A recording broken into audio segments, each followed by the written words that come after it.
దైవ గ్రంథంలో నుండి దేవుని వాక్యాన్ని మనం చదువుకుందాం. సమూయేలు మొదటి గ్రంథము 16వ అధ్యాయము.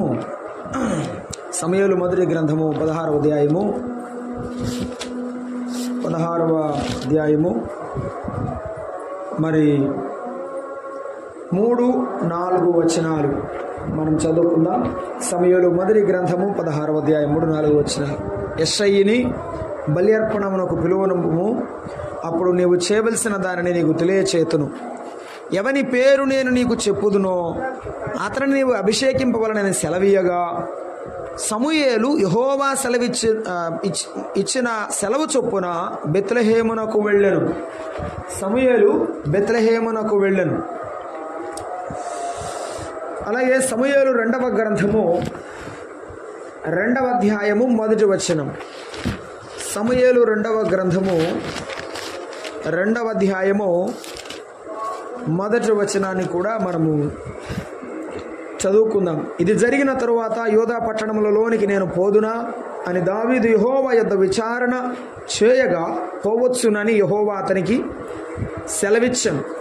నేను పోవలసిన స్థలమేదని దావీదు మనవి చేయగా, హెబ్రోనుకు పొమ్మని ఆయన సెలవిచ్చెను. 3వ వచనం 2వ లైను. వీరు హెబ్రోను గ్రామములలో కాపురముండిరి. హెబ్రోను గ్రామములలో కాపురముండిరి. ఆఖరిగా సమూయేలు 2వ గ్రంథమే 5వ అధ్యాయము 1వ వచనం. 5వ అధ్యాయము 1వ వచనం. ఇశ్రాయేలు వారి 7వ వచనం, క్షమించండి, 5-7 6-7 కలిసి ఉన్నాయి. ఎబూసీయులు దేశములో నివాసులై ఉండగా రాజును అతని పక్షమున వారును యెరూషలేమునకు వచ్చిరి. చదవబడిన వాక్య భాగమును దేవుడు దీవించినట్లుగా చిన్న ప్రార్థన చేసుకుందాం. కరుణగల దేవా, స్తోత్రార్హుడైన తండ్రి, మీకు స్తోత్రములు. ఈ రాత్రి వేళ మీ వాక్యమును మేము చదువుకొని ఉన్నాము. మీ మాటలు వినడానికి మేము ఇష్టపడుతున్నాం నాయన. మీ దీనదాసురాలు, మా ప్రేమైనటువంటి సహోదరి కుమార్తె చంద్ర కళ్యాణి విషయంలో మీరు దయ చూపించిన గొప్ప దేవుడు. ఆమె యజమానుని ఆమెను దీవించి ఇచ్చిన కుమార్తెను బట్టి స్తోత్రములు. ఇంతకాలం బిడ్డలు ఇంట నివసించి మరి మీ దాసురాలు అత్తవారి ఇంటికి వెళ్తూ ఉంది తమ బిడ్డతో కలిసి. దయ చూపించండి ప్రభువా. మీ నామము ఘనపరచబడినట్లుగా ఆ బిడ్డలను దాచి మీరే కాపాడి రక్షించుమని, మీ ప్రియ పిల్లలుగా ఈ లోకములో జీవించుటకు మీ కృప చూపమని, ఆ కుటుంబము మిమ్మను నమ్ముకునే కుటుంబముగా ఆశీర్వదించమని ప్రార్థిస్తున్నాం. ఈవేళ మేము చదువుకున్న భాగాన్ని మా అందరికీ అర్థసహితంగా మీరే మాట్లాడుమని, మహిమ పొందుమని క్రీస్తు యేసు నామమున ప్రార్థన చేయుచున్నాము తండ్రి, ఆమేన్. క్రీస్తునందు ప్రియమైన సహోదరులారా, సమూయేలు మొదటి గ్రంథము 16వ అధ్యాయము 4వ వచనములో భక్తుడైన సమూయేలు బెత్లెహేమునకు వచ్చినట్లు మనం చూస్తాం. అక్కడే 15వ అధ్యాయం 34వ వచనములో సమూయేలు మొదటి గ్రంథం 15:34 మనం చదివినట్లయితే, అప్పుడు సమూయేలు రామాకు వెళ్ళిపోయాడు. ఎందుకు రామాకు వెళ్ళిపోయాడో చెప్తున్నాడా?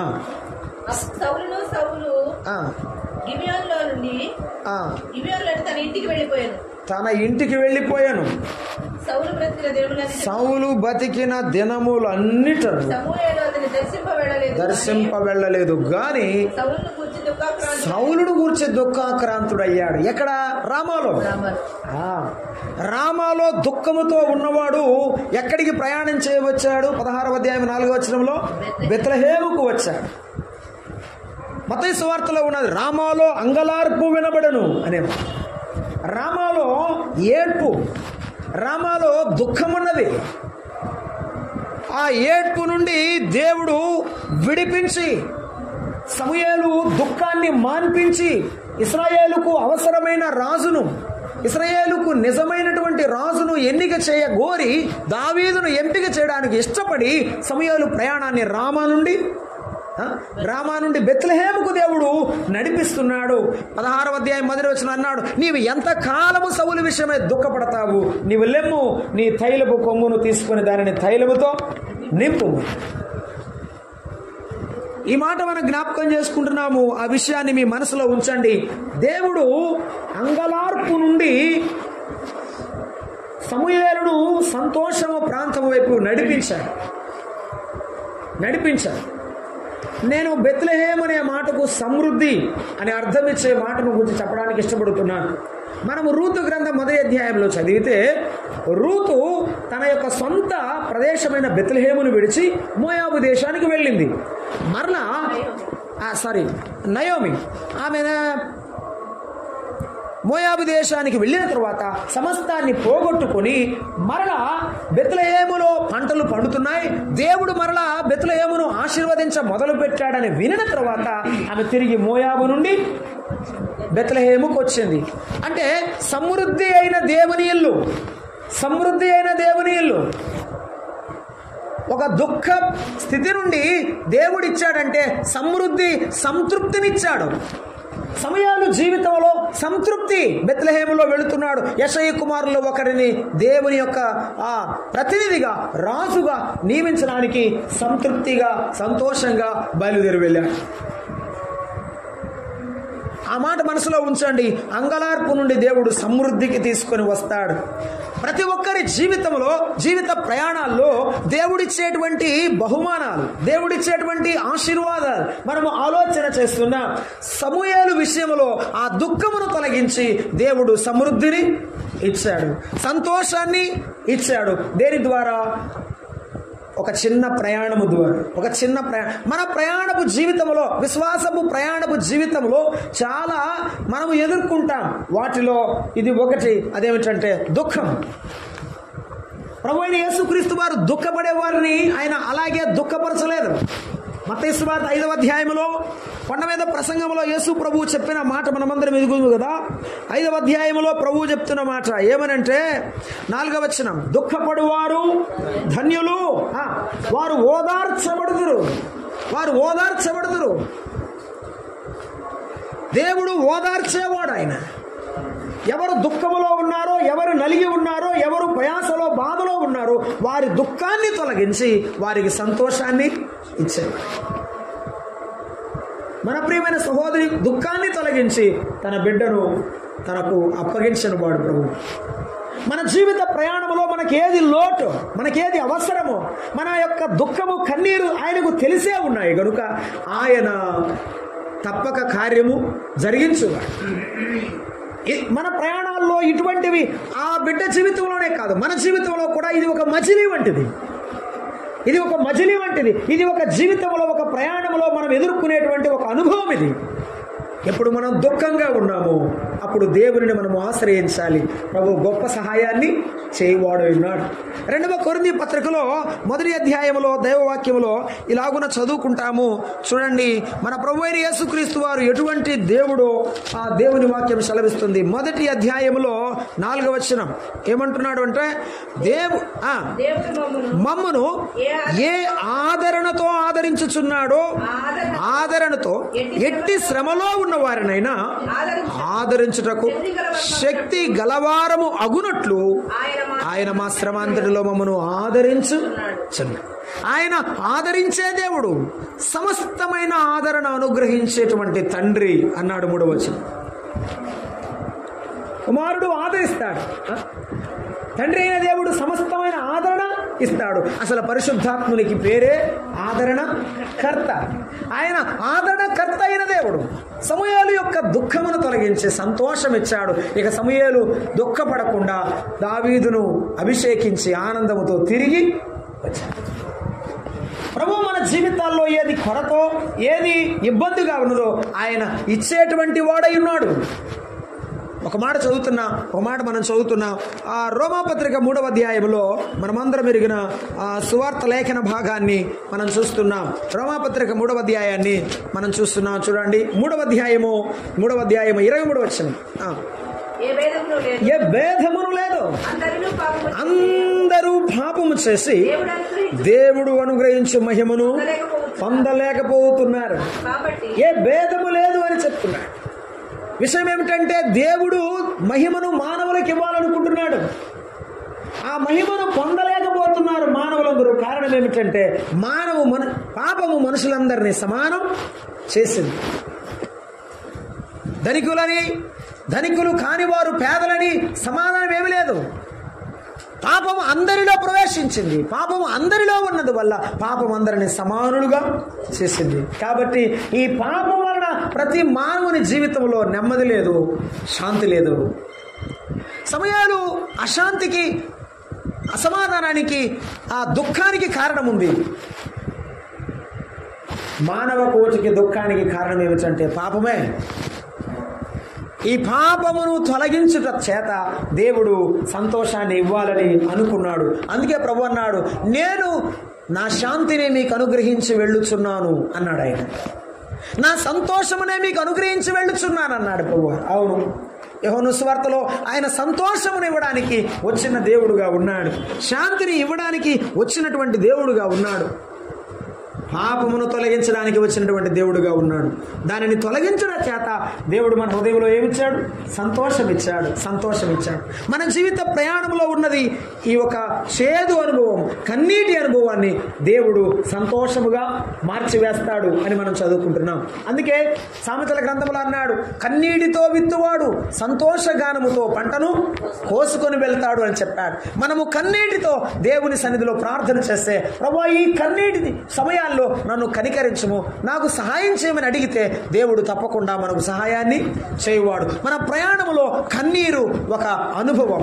అయితే మనం జ్ఞాపకం చేసుకున్నాం, మన ప్రభువు పాద సన్నిధి ద్వారా ఆ కన్నీటి నుండి సంతోష సమయానికి మనము తిరిగి వస్తాము. ఒకవేళ ప్రభువుని నమ్మని వారైనా సరే తమ పాపాలు విడిచిపెట్టి కన్నీటితో ప్రభు సన్నిధిలో వేడుకుంటే ప్రభు హృదయం నిండా నెమ్మదినిస్తాడు, సంతోషాన్ని ఇస్తాడని మనం చూస్తున్నాం.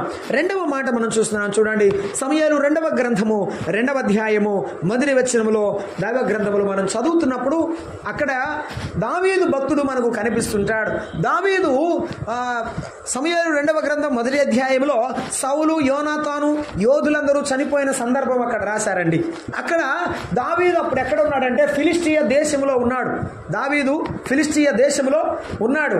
ఉండి అప్పుడు దేవుని అడుగుతున్నాడు, ప్రభువా నేను ఎక్కడికి వెళ్ళమంటావు అని అడుగుతుంటే దేవుడు ఏం చెప్పారు? నీవు చదవమ్మ అక్కడ. ఇది జరిగిన తరువాత యోధా పట్టణంలోనికి నేను పొమ్మంటావా అని అడుగుతున్నారు. చేయగా పోవచ్చునని సెలవిచ్చాను. యోధా పట్టణంలో కూడా ఎక్కడికి పోవాలో చెప్పమని అడుగుతున్నాడా? హెబ్రోనుకు పొమ్మన్నాడు. బెత్లెహేము అంటే సమృద్ధి, దుఃఖము నుండి దేవుడు సమృద్ధికి పంపించాడు సమూయేలును. ఇక్కడ దావీదు అడుగుతున్నాడు, నేను ఫిలిస్టీయుల దేశంలో నుండి లోకములో అన్య ప్రాంతంలో నుండి నేను ఎక్కడికి వెళ్ళమంటామని అడిగితే దేవుడు అన్నాడు హెబ్రోనుకు వెళ్ళమన్నాడు. హెబ్రోన్ అంటే సహవాసం. హెబ్రోన్ అంటే సహవాసం, దేవుని పిల్లల సహవాసం. యూదా ప్రాంతంలో దేవుని పిల్లలు ఉన్నారు. దేవుని పిల్లల సహవాసంలోనికి వెళ్ళమన్నాడు. వారు అక్కడ నుండి దేవుని పిల్లల సహవాసానికి వెళ్ళారు. దావీదుతో పాటు దావీదుతో ఉన్న ప్రజలందరూ కూడా బయలుదేరి వెళ్ళారు. అక్కడ మనం చదువుతున్నాము ఏమిటంటే దేవుని పిల్లల సహవాసమునకు వెళ్ళుట ఎంతైనా దీవెనకరమని మనం చూస్తున్నాం. మనము ఎప్పుడైతే లోకములో ఉన్న సహవాసములో ఉంటామో దేవునికి దూరస్థులము అవుతాం. దేవుని సహవాసము, దేవుని పిల్లల సహవాసములో ఉంటే దేవునికి దగ్గరగా అవుతాం. ఒక మాట చదువుతున్నాను చూడండి. 1 యోహాను పత్రికలో 1వ అధ్యాయంలో యోహాను భక్తుడు దేవుని సహవాసాన్ని గురించి రాస్తున్నాడు. 1వ అధ్యాయము మనం చదువుకుంటున్నాము 3-4 వచనాలు. ఏమంటున్నాడు ఆయన? 1 యోహాను పత్రిక 1వ అధ్యాయం, మాతో కూడా మీకును సహవాసము కలుగునట్లు మేము చూసిన దానిని వినిన దానిని మీకు తెలియజేస్తున్నాము. మన సహవాసం అయితే తండ్రితో కూడాను ఆయన కుమారుడైన యేసుక్రీస్తుతో కూడాను ఉన్నది. మన సంతోషము పరిపూర్ణమగుటకై మేము ఈ సంగతులు వ్రాయుచున్నాం. మన సహవాసం ఎవరితో ఉంది? అక్కడ రాస్తున్నాడు కదా, మన సహవాసం అయితే తండ్రితో కూడా కుమారుడైన యేసుక్రీస్తుతో కూడా. అవును, పరలోకములో ఉన్న తండ్రి ప్రేమ, యోహాను సువార్త 3:16 దేవుడు లోకమును ఎంతో ప్రేమించాడు. ఆయన సహవాసంలో ప్రేమ ఉంది. అందువల్ల తండ్రి అయిన దేవుని సహవాసం మనకి ఎల్లప్పుడూ కావాలి. ఆయన సహవాసంలో ఆనందం ఉంది. ఆయన సహవాసంలో ప్రేమ ఉంది. లూకాసు వార్త 16వ అధ్యాయంలో తప్పిపోయిన కుమారుడు దూర ప్రాంతానికి వెళ్ళి సమస్తమును పోగొట్టుకుంటే ఈ తండ్రి ఏం చేస్తున్నాడు? నన్ను విడిచిపెట్టి వెళ్ళిపోయాడు, నేనంటే తెలియలేదు అని విడిచిపెట్టలేదు తండ్రి. దూరముగా ఉండగానే వాని వైపు వస్తాడేమోనని ఎన్ని నాళ్ళ నుంచి కూర్చొని చూస్తున్నాడు కొడుకు వస్తాడని కదండి. ఆ దూరం నుండి ఉండగానే చూశాడు. ఆ దూరం నుండి చూసినప్పుడు కొడుకు పరిగెత్తాలి ముందు అయితే, ఎందుకంటే అంతా పోగొట్టుకున్నాడు కాబట్టి. కానీ పరిగెత్తింది ఎవరంట? తండ్రే పరిగెత్తాడట. పరిగెత్తుకొని వెళ్ళి వాని మెడ మీద పడి ఏడ్చి ముద్దు పెట్టుకున్నాడు. నా కుమారుడా ఎక్కడికి వెళ్ళిపోయా? ఇంతకాలం ఏమి తిన్నావు? ఎలా బ్రతికేవని వాని మెడ మీద పడి ఏడ్చాడు. అయితే గమనించండి, మన జీవితంలో రెండవది ఏమిటంటే తండ్రి సహవాసాన్ని మనం పోగొట్టుకోకూడదు. దేవుని యొక్క సహవాసం, దేవుని పిల్లల సహవాసం, సంఘము యొక్క సహవాసాన్ని ప్రతి విశ్వాసి కలిగి ఉండాలి. అదే మన బలం. మన ప్రయాణంలో మనకు ఉండాల్సింది ఏమిటంటే ఆయన యొక్క సమృద్ధి. నెంబర్ 1 బెత్లెహేములో ఉన్న సమృద్ధి. నెంబర్ 2 ఆయన యొక్క సహవాసం, తండ్రి అయిన దేవుని సహవాసం. రెండవది అన్నాడు ఆయన కుమారుడైన యేసుక్రీస్తు సహవాసం.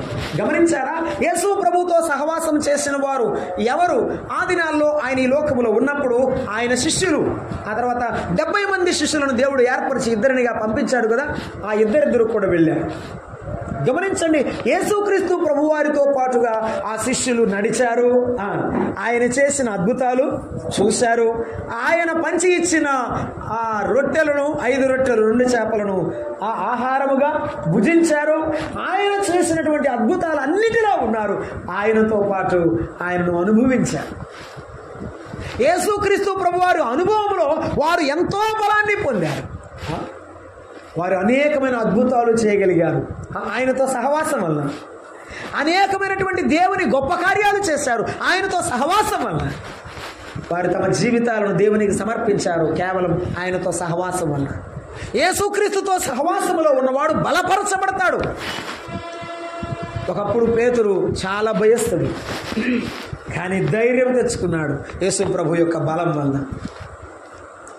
చాలా సుదూరంగా పారిపోయి వెళ్ళిపోయిన వారు శిష్యులు అందరూ కూడా యేసు ప్రభువుని సిలువేసినప్పుడు. కానీ యేసు ప్రభువు పరిశుద్ధాత్మ ఈ లోకంలో వారిలోకి రాగానే వారు బలపరచబడి దేవుని కొరకు నిలబడ్డారు. కాబట్టి ఆయన సహవాసంలో బలముంది. తండ్రి అయిన దేవుని సహవాసంలో ప్రేమ ఉంది. కుమారుడైన యేసుక్రీస్తు సహవాసంలో బలముంది. పరిశుద్ధాత్మలో గొప్ప ఆదరణ ఉన్నది. కాబట్టి మనము దేవుని యొక్క సహవాసంలో ముందుకు వెళ్ళాలని దైవవాక్యంలో మనం జ్ఞాపకం చేసుకుంటున్నాం. 1 బెత్లెహేములో ఉన్న సమృద్ధి మన ప్రభువైన యేసుక్రీస్తు సన్నిధిలో మనకు ఉన్నది కాబట్టి మనం అనుభవించాలి. రెండవది దేవుని పిల్లల సహవాసమును మనము చేయాలి. ఒక్క మాట చదువుతాను అందుకు సందర్భంగా.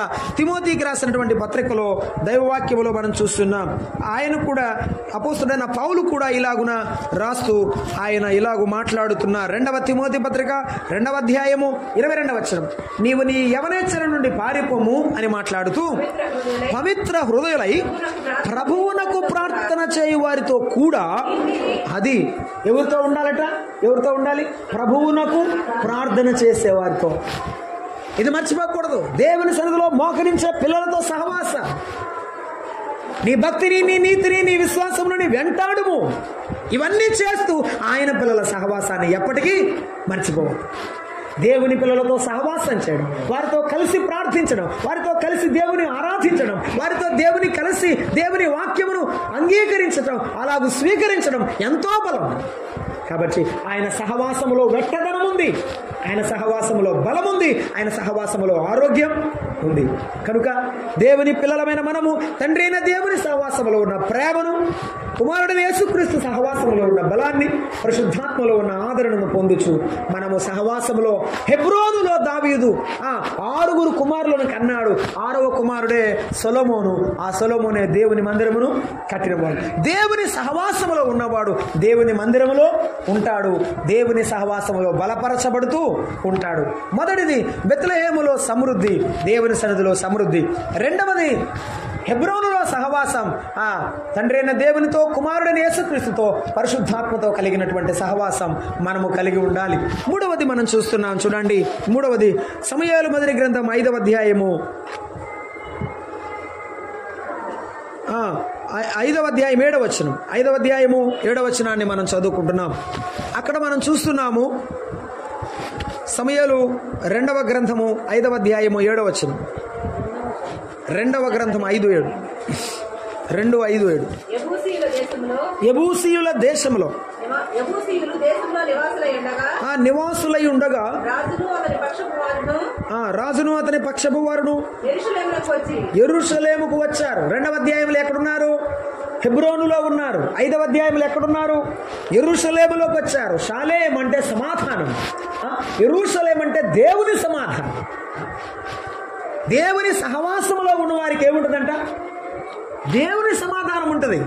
దావీదుకు దేవుని సమాధానం వచ్చింది. ఎందుకంటే సమూయేలు 2వ గ్రంథం 1వ అధ్యాయంలో సౌలు చనిపోయాడు, యోనాతాను చనిపోయాడు. ఇక తర్వాత రాజు ఎవరు? దావీదే. హెబ్రోనులో సహవాసం చేసిన దావీదులో దేవుని సమాధానము మనసు నిండా ఉన్నది. హెబ్రోను నుండి ప్రయాణం సమాధానము యెరూషలేము వైపు సాగింది. మన జీవితం లేమిలో నుండి సమృద్ధిలోనికి వచ్చిన తర్వాత దేవుని పిల్లల సహవాసం. చాలా మంది ఏమంటారంటే మంచిగా ప్రభువా సహాయం చేయమని చెప్పగానే దేవుడు సమృద్ధిస్తాడు. సమృద్ధి ఇచ్చిన తర్వాత దేవుని పిల్లల సహవాసం ఉంటుందా? బెత్లెహేము అనుభవం తర్వాత హెబ్రోను అనుభవం ఉండాలి. చాలా మందికి హెబ్రోను అనుభవం ఉండదు. హెబ్రోను అనుభవం అంటే దేవుని పిల్లలతో సహవాసం చేయడం. భౌతికంగా ఏమి లేనప్పుడు దేవుని అడుగుతారు, దేవుడు సమృద్ధిగా ఇస్తాడు. ఇచ్చిన తర్వాత ఇక సహవాసం ఉండదు, ఇక సహవాసం. కానీ దావీదు అటువంటి వాడు కాదు. దావీదు హెబ్రోనులో సహవాసం చేసిన తర్వాత ఈ సమాధానం అందరికి ఇచ్చాడు. అసలు ఒక విషయం చెప్పాలంటే అరణ్యములో అదుల్లాము గుహలో 100 మందిని పోషించిన వాడు దావీదు. దావీదు సమాధానం అరణ్యములో ఉంది, రాజ్యంలో ఉంది. కారణం ఏమిటంటే హృదయంలో ఉన్నవాడు మన ప్రభువైన యేసుక్రీస్తు. మన ప్రయాణపు మజిలీలలో మనము సమృద్ధితో నింపబడుట ఆయన సన్నిధిలో ఉంటాం. సహవాసములో ఉండుట, బలమును పొందుట, ఆయన ప్రేమను పొందుట, ఆదరణను పొందుట. మూడవది హెబ్రోను నుండి యెరూషలేమునకు వెళ్ళుటలో ఉన్నటువంటిది ఏంటంటే దేవుని యొక్క సమాధానం. దేవుని యొక్క సమాధానం మన హృదయాలకు, మన తలంపులకు కావలి ఉంటుంది. ఒక్క మాట చదువుదాం, ఒక మాట. లూకాసు వార్త 2వ అధ్యాయం. లూకాసు వార్త 2వ అధ్యాయంలో ప్రభువు వారు జన్మించిన సందర్భంలో మాట్లాడిన మాట. 2వ అధ్యాయం 14వ వచనం. పరలోక సైన్య సమూహం అందరూ కూడా దేవుని స్తుతిస్తున్నారు. ఏమని? 14వ వచనంలో సర్వోన్నతమైన స్థలములలో దేవునికి మహిమయు ఆయనకి ఇష్టులైన మనుషులకు భూమి మీద సమాధానం. ఎవరికి సమాధానం? ఆయనకి ఇష్టమైన మనుషులకు భూమి మీద సమాధానం. దావీదు దేవునికి ఇష్టమైన వాడు, హృదయానుసారుడు. ఎందుకంటే దేవుని పిల్లలతోనే ఉన్నాడు. అది అరణ్యమైన, యెరూషలేము రాజ్యమైన, యూదా రాజ్యమైన, అది అరణ్యమైన, దేవుని పిల్లలతోనే ఉన్నాడు. మనం ఎప్పుడైనా మన సహవాసంలో దేవుని పిల్లలతోనే ఉంటేనే మనకు బలం. అది మనకు అవసరం. మన విశ్వాసపు ప్రయాణంలో దేవుని పిల్లల సహవాసం మనకు ఎప్పుడూ కావాలి. మూడవది దేవుని సహవాసం మనకు కావాలి. దేవుని సహవాసం మనకు కావాలి. తర్వాత ఇప్పుడు మనం చదువుకున్నాము ఆ సహవాసంలో సమాధానం. చెప్పండి, సమాధానం కావాలి, సమాధానం ఉండాలి. దావీదు రాజ్యమునకు వచ్చిన తర్వాత యోనాతాను కుటుంబంలో ఎవరైనా ఉన్నారా అని వెతికి 9వ అధ్యాయంలో మెఫీబోషెత్ అనేవాడు ఉన్నాడని తిరిగి తీసుకుని వచ్చాడు. సమాధానమని పైకి చెప్పి ఊరుకోలేదు. సౌలు కుటుంబీకులు ఎవరైనా ఉన్నారేమోనని బ్రతికున్న వారందరినీ తన బల్ల దగ్గరకు తేవాలని ప్రయత్నం చేసిన వాడు దావీదు. దావీదు జీవితంలో సమృద్ధి, సహవాసం, సమాధానం. దావీదు జీవితంలో మళ్ళీ చెప్తున్నాను, సమృద్ధి, సహవాసం, సమాధానం. మన జీవితాల్లో సమృద్ధి మాత్రమే మనం కోరుకోవద్దు. దేవుని సహవాసాన్ని, సమాధానాన్ని కూడా మనం కోరుకున్నప్పుడు మన కుటుంబాలు ఆనందముతో ఉంటాయి. చాలామంది భౌతిక సంబంధమైన సమృద్ధిని కోరుకుంటారు కానీ దేవుని యొక్క సహవాసాన్ని కోరుకోరు. ఉదయకాలం లేచి మోకాళ్ళ మీద ప్రార్థన చేయరు. దేవుని యొక్క వాక్యమును చదివి బలపరచబడరు. దేవుని సహవాసాన్ని అనుభవించరు. కాబట్టి దావీదు యొక్క ప్రయాణంలో గొప్ప అనుభవం ఇది. గొప్ప మజిలీలు మన జీవితంలో ఉండాలి. మన ప్రయాణాల్లో ఇటువంటి ఉండడం వలన మనము ఎక్కడున్నా కూడా దేవుని నామాన్ని మహిమపరుస్తాం. దేవుని కృప మనకి ఎల్లప్పుడూ తోడుగా ఉంటుంది అని జ్ఞాపకం చేస్తున్నాం. ఆఖరి ఒక మాట చెప్పి నేను ముగిస్తాను. సమయాలు మొదటి గ్రంథము 5వ అధ్యాయము 23వ వచనాన్ని కూడా చదవండి. 5వ అధ్యాయము 23వ వచనం. రెండవ గ్రంథం సమయాలు 2వ గ్రంథం 5వ అధ్యాయము 23వ వచనం. విచారణ చేశాను, అందుకు యెహోవా నీవు వెళ్ళవద్దు, చుట్టూ తిరిగిపోయి కంబళి చెట్టుకు ఎదురుగా వారి మీద పడము, కంబళి చెట్లకు ఎదురుగా వారి మీదకు పొమ్ము అని చెప్పాడు.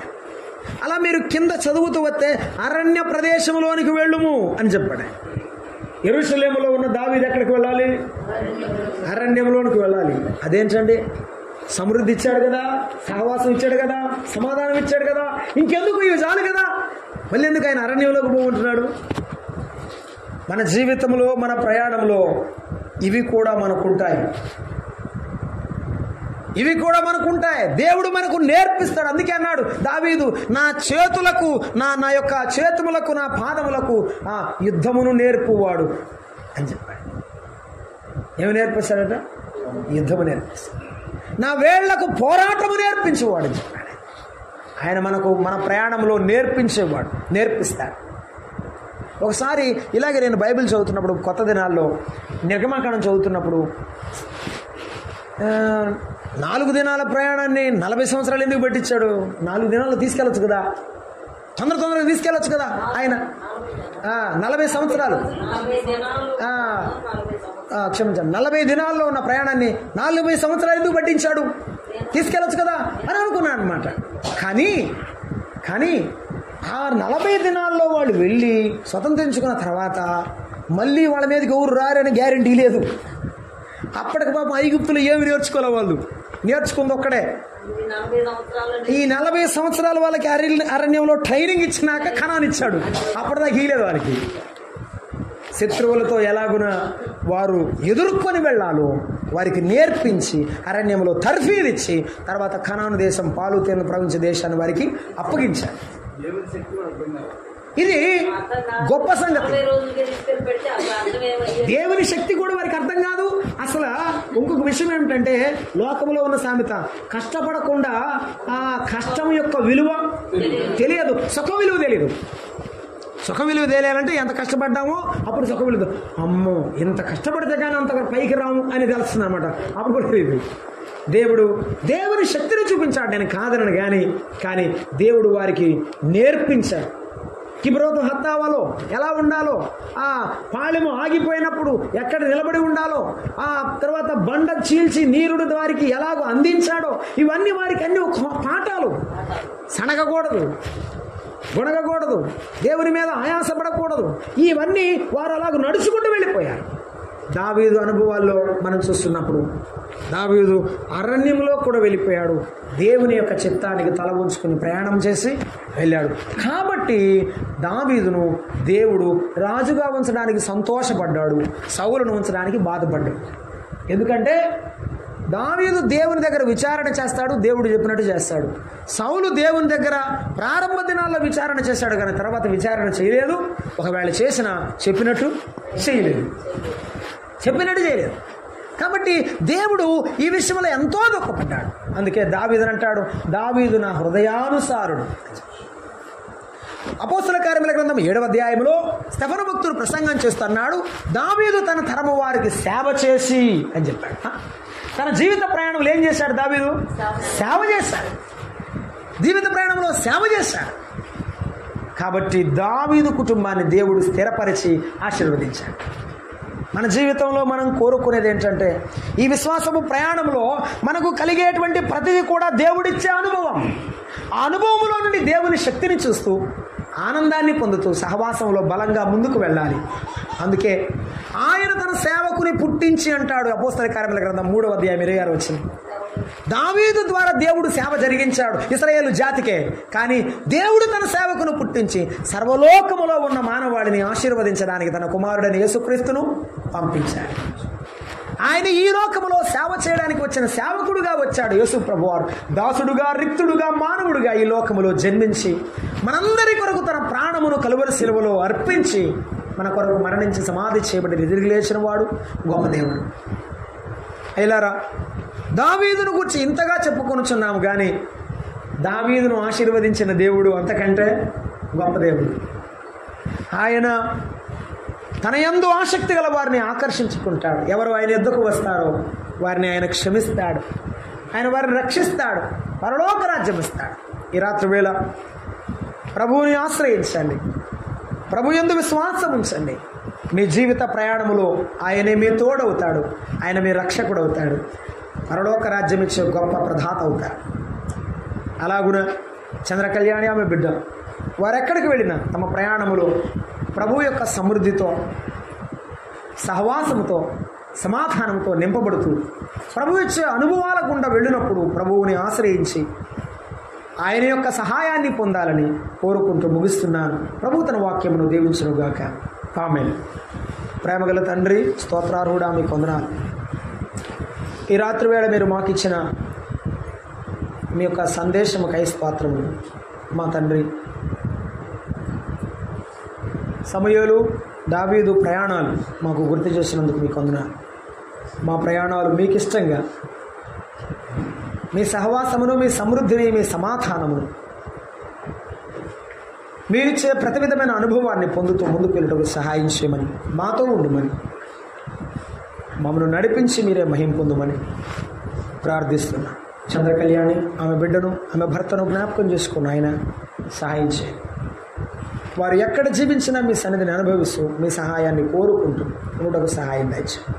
వారి కుటుంబాన్ని రక్షణకరమైన కుటుంబంగా, మారు మనసు పొంది మీ రాజ్య వారసులయ్యే కుటుంబంగా దీవించమని, మహిమ పొందుమని ఈ మనవులని మా ప్రభువైన యేసుక్రీస్తు పేర వేడుకొని ప్రార్థన చేస్తున్నాము తండ్రి. ఆమేన్. అందరికీ అమ్మా, అందరినీ ప్రార్థన చేయమంది కుమారక్క. వచ్చే నెల 4వ తారీఖు తీసుకెళ్తారు. సామాన్ అన్నారు, సామాన్ వచ్చి